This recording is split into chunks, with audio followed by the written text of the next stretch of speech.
தர்மத்துக்கு. இப்போ தென்னை எவ்வளவு தென்னமாக வச்சுருக்கீங்க? 250 மரம் 300 மரம் இருக்கும் அந்த தென்னை மரம். மரம் இருக்குது. இப்போ இது வச்சு எத்தனை வருஷமா இருக்கும்? இது வச்சு ஒரு 25 வருஷம் ஆகுது. 25 வருஷம். இதெல்லாம் நான் நெட்ட கண்ணா?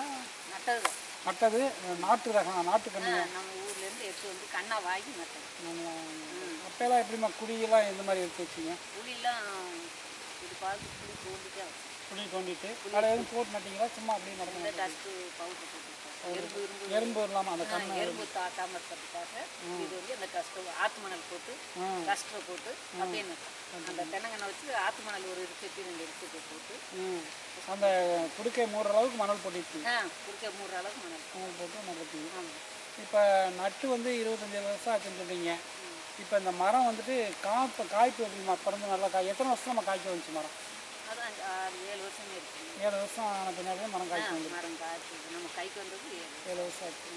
இப்போ அதுக்கு முன்னாடி இதில் ஏதாவது பிரச்சனைகள் இருந்தால் தென்னை ஒன்றும் பெரிய லெவல் பிரச்சனை, அதாவது உங்களுக்கு பொருளாதார சூழ்நிலைக்கு பிரச்சனை இல்லை? இல்லை இல்லை அப்போ இந்த விருக பிரச்சனை பெரும் பிரச்சனை வந்து நிறைய பக்கத்தில் மழை இருக்கனால நிறைய வந்து அதுதான் ஒன்று, வேறு ஒன்றும் பிரச்சனை இல்லை. வேறு ஒன்றும் பிரச்சனை இல்லை.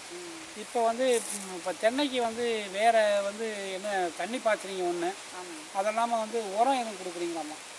உரம் ஒன்றும் இல்லாத எரு வேறு என்ன கொடுத்தீங்க? ஜிப்சம் ஒரு மரத்துக்கு எத்தனை கிலோ கொடுத்தீங்க? 5 கிலோ. ஒரு மரத்துக்கு 5 கிலோ ஜிப்சம். அது கொடுத்து எவ்வளோ இருக்குமா? இப்போ 6 மாதம் ஆச்சு. 5 கிலோ ஜிப்சம் வச்சதுக்கும் அந்த எரு வச்சதுக்கும் இப்போ சாதாரண மற்ற எல்லா விவசாயம் ஜிப்சம் வைக்க போகிறது, நீங்கள் தான் ஜிப்சம் வச்சுருக்கீங்க. இந்த ஜிப்சம் வச்சதுனால என்ன வித்தியாசம் தெரியுது மரம்? மரம் கொஞ்சம் குளிர்ச்சியாக நல்லா இருக்குது. பசப்பு கொடுத்துருக்கு. பசப்பு. அப்போ அந்த ஜிப்சம் வச்சதுனாலையும் எருவும் ரெண்டும் கலந்து கொடுத்ததுனால நல்லா இருக்குது. பசப்பு கொடுத்துருக்கு. அந்த பாலையெல்லாம் இப்போ காய் எது வித்தியாசம் தெரியும்? காய் இப்போ கொஞ்சம் நல்லா தெரியும். முதல் சூரி காய் மாதிரி இருந்துச்சு. கொஞ்சம் ஓரளவு போய் காய் கொஞ்சம் நல்லா இருக்குது. காய் நல்லா இருக்குது.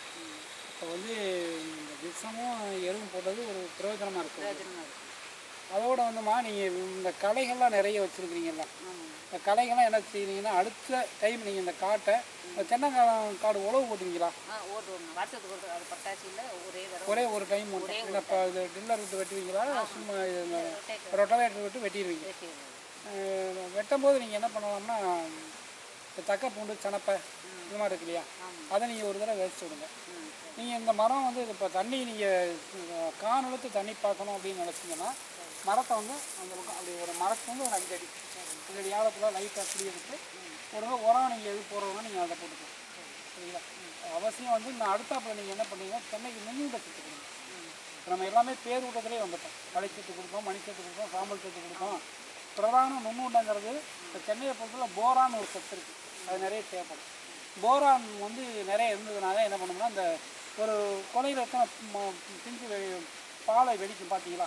12 காய் அதே 1 கிலோ அப்படியே ஒரு காய் 15 காய் அப்படியே விழுந்துருச்சு. இல்லை, நான் என்ன கேட்குறேன்னா, அந்த பாலை வெடிக்கிற போது சமயத்தில் பார்த்தீங்கன்னா அதில் வந்து எவ்வளோ பிஞ்சு இருக்கும்?